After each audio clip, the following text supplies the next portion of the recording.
Hi everybody, welcome to week 11 already. So this week we've got pursue continuous quality improvement. Kind of a big topic. I'd like to approach it from a personal standpoint in that we all need to look at continuous quality improvement in terms of our own teaching. Oh, before I get into that, I am in my front yard again. I want to point out these mountains here. We've got some beautiful mountain ranges in Utah, so just the FYI.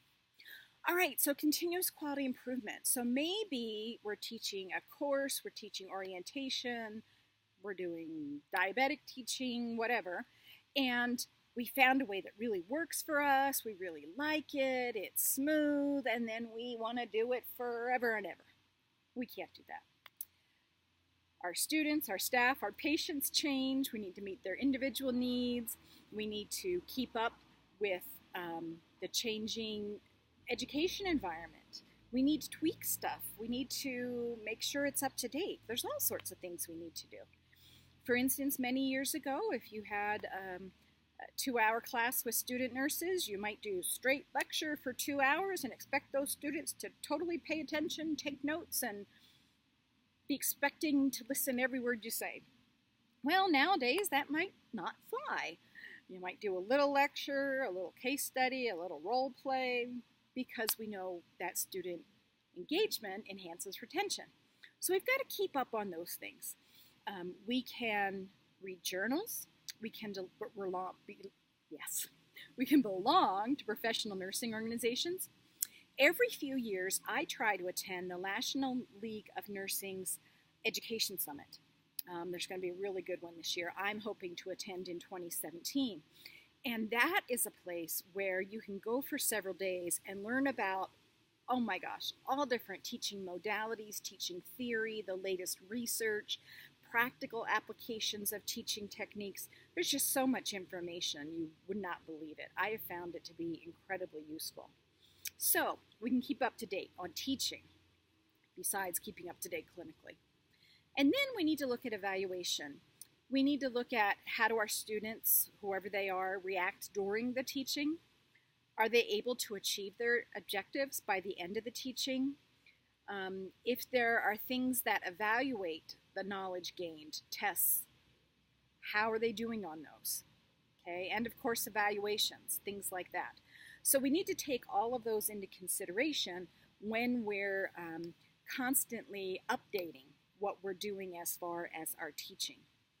I've been teaching for Grand Canyon University for probably a couple years now, I would say, and I've only been doing these YouTube videos probably for the past maybe 6 months because I really felt that I needed another venue to be able to connect with my students and not just do the written thing.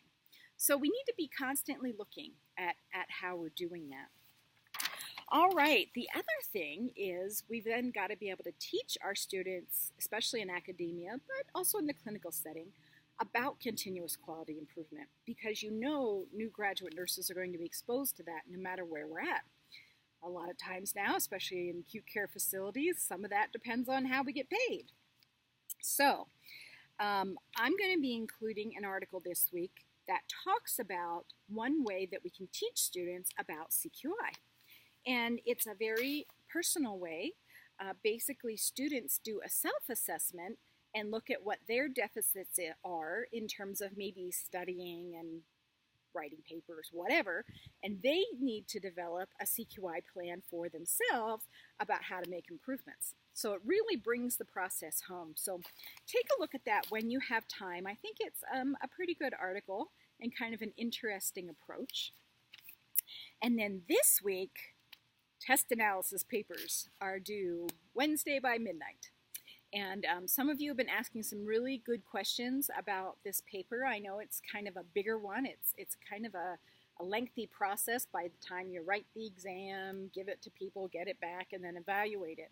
But hopefully it's been a good learning experience for you. I'm going to try to give you some really good feedback on your test questions. Again, as usual, make sure you look at the directions, look at the rubric, include everything so I can give you the most points.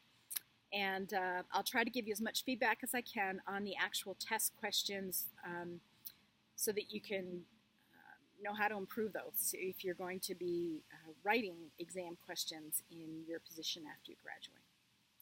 All right, I think that's about it for now, and I'm looking forward to seeing you in the main forum. Bye-bye.